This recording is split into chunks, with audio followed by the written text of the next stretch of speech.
Le profil d'endettement de la Tunisie s'est considérablement dégradé ces dernières années au point de dépasser aujourd'hui le niveau critique. C'est ce qui ressort d'une déclaration du ministre tunisien du Développement, de l'Investissement et de la Coopération par intérim, Fadel Abdel Kafi.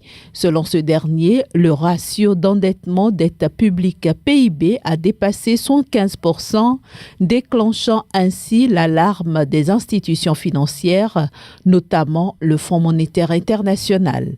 En effet, le FMI a attiré l'attention des autorités tunisiennes sur la nécessité d'assainir les finances publiques afin de mieux faire face au déficit budgétaire qui s'est considérablement creusé ces dernières années en raison notamment de la masse salariale devenue insoutenable. Aussi, l'institution de Bretton Woods a imposé à Tunis un certain nombre de réformes dont la suppression de milliers de postes dans la fonction publique en échange d'une facilité élargie de crédit. Des réformes dont la mise en œuvre suscite des grincements de dents dans une Tunisie où la tension reste palpable 6 ans après la révolution de Jasmin.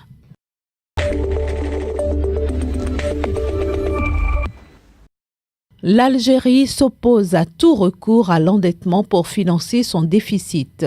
L'annonce a été faite par le Premier ministre Abdelmadjid Tebboune qui estime que face au déséquilibre macroéconomique dans le contexte du recul des recettes pétrolières, l'Algérie voudrait compter sur ses propres capacités, petites ou grandes soient-elles.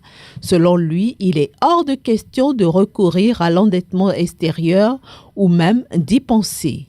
Abdelmadjid Tebboune a déclaré que son pays refuse d'hypothéquer sa souveraineté, quelle que soit la situation, et qu'il a les moyens de poursuivre le financement des projets de développement prioritaires, les importations et aussi les paiements des salaires. Une rationalisation de l'effort d'investissement sera cependant observée, étant donné que les investissements publics accaparent près du tiers du PIB du pays.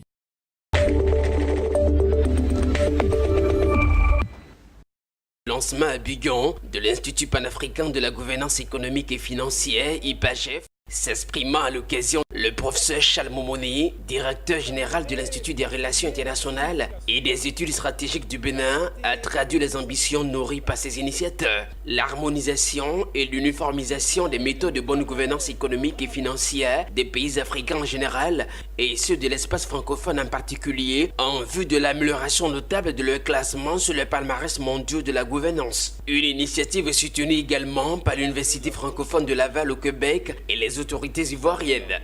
C'est un institut, on l'a dit, qui va réfléchir sur cette question importante donc de la gouvernance économique, à la fois la promotion des méthodes, la formation et l'échange d'expériences, la vulgarisation également sur l'importance de la gouvernance parce qu'il est de plus en plus établi que sans gouvernance, il est difficile d'atteindre l'émergence. L'IPAGEF sera basé à Bigan, à l'École nationale de statistique et de l'économie appliquée, un établissement qui contribue depuis 20 ans au renforcement des systèmes statistiques nationaux en Afrique avec plus de 3000 diplômés de 20 nationalités.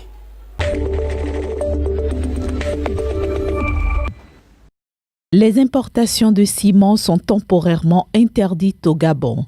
Cette mesure, valable pour une période de 2 ans, vise d'une part à réguler le marché gabonais du ciment et d'autre part à valoriser la filière tout en protégeant les investissements dans le secteur. Autre raison évoquée par les autorités gabonaises en interdisant l'importation du ciment dans le pays, la protection du consommateur, celle du circuit de distribution, sans oublier la préservation du pouvoir d'achat des ménages. Cette mesure aidera par ailleurs le Gabon à mettre en place un programme d'industrialisation par les acteurs du secteur industriel, à créer un tissu entrepreneurial industriel sur les chaînes de valeur de l'écosystème de la transformation industrielle et à assainir le circuit des importations du ciment. Tout ceci en préservant les emplois existants et en créant d'autres en faveur des travailleurs locaux.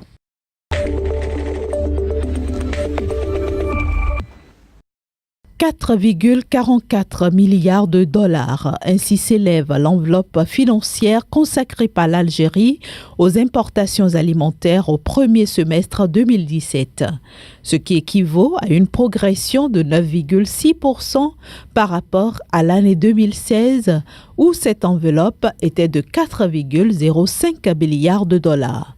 Cette progression est principalement due à l'augmentation de la facture des importations de blé et de ses produits dérivés tels que la semoule et la farine, établie à 1,47 milliard de dollars, soit 33% du montant total contre 1,39 milliard de dollars enregistrés sur la même période l'an dernier.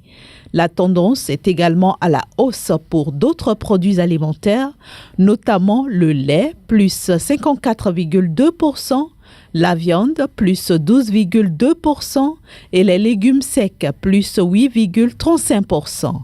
Troisième importateur mondial de blé derrière l'Égypte et l'Indonésie, l'Algérie a pourtant suspendu début juillet 2017 l'importation de 24 types de produits alimentaires et industriels afin notamment de limiter la baisse de ses réserves de change consécutives à la chute des cours du pétrole.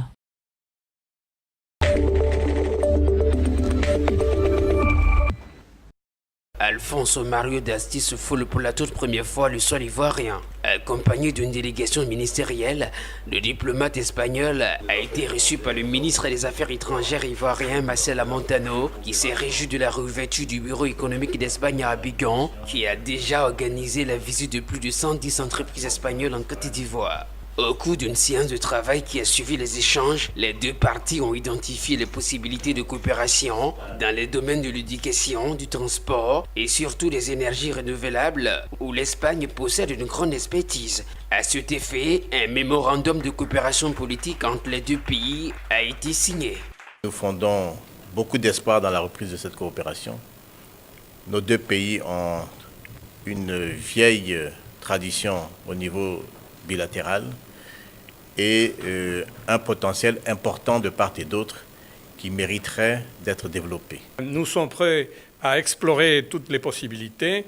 Nous sommes prêts, je suis sûr, trouver un accord sur la question de l'annulation et la conversion de la dette.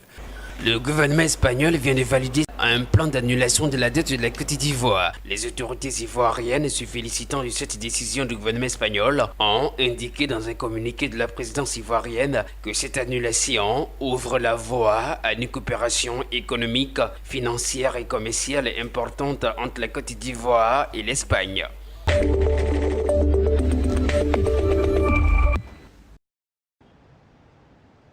23 ans après le génocide, le paysage de Kigali s'est radicalement transformé. Les tours de verre sont le symbole d'un Rwanda qui avance. Le Convention Center, une enceinte de 2600 places flambant neuves, incarne l'ambition de tout un pays, devenir une économie basée sur les services et un hub régional du tourisme d'affaires. Nous devrions réduire la part de la population qui travaille dans le secteur agricole, qui représente toujours 70% des travailleurs, et avoir plus de personnes qui travaillent dans l'industrie et les services. Et une fois que nous y serons parvenus, notre ambition en tant que pays, c'est que le Rwanda devienne une économie basée sur les services et la connaissance. Suivant cette même stratégie, le pays investit massivement dans sa compagnie aérienne, Rwandair. Mais dans un pays dont le PIB est inférieur à 9 milliards de dollars, le risque d'un dérapage des dépenses publiques n'est pas à exclure. Lorsque nous évoquons les paris et les risques, le gouvernement a mis en place ses infrastructures, les routes, la compagnie aérienne, le centre d'exposition et les hôtels financés par le secteur privé. Donc désormais, il faut que le secteur privé prenne le relais. Si le secteur privé se fait encore attendre, le FMI considère que la dette publique n'est pas alarmante et que la stratégie du Rwanda est la bonne. Mais ce développement effréné semble loin, très loin des préoccupations de certains Rwandais. 39% de la population vit toujours sous le seuil de pauvreté.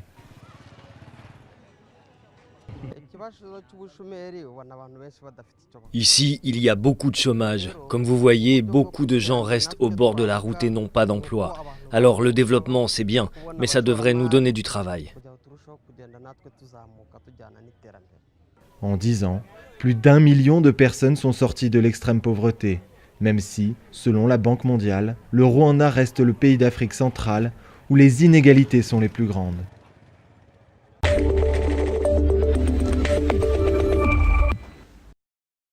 Après Dakar et Conakry, la secrétaire d'État marocaine auprès des ministres des Affaires étrangères et de la coopération internationale, Monia Bousseta, vient d'effectuer une visite de 48 heures à Abidjan, capitale économique ivoirienne, où plusieurs entreprises marocaines sont implantées. Déjà présente dans 9 pays africains, la société marocaine de cimenterie CIMAF a débuté ses activités en Côte d'Ivoire depuis le début d'année, avec cette usine est située dans la zone industrielle de Yopougon, autre lieu, commune de Koumassi au sud d'Abidjan. D'ici fin 2017, 113 logements sur un total de 745 actuellement en chantier que le groupe marocain Adoua compte livrer dans le cadre d'une promotion immobilière qu'il a engagée dans cette zone périphérique d'Abidjan. Ce sera la première tranche d'un vaste programme d'environ 9000 habitations que le groupe envisage de construire et qui avait fait l'objet d'un protocole d'accord entre Abidjan et Rabat en novembre 2012. Mais ce qui fait l'attraction aujourd'hui à Abidjan, c'est le réaménagement de la baie de Cocody financé par le royaume chérifien.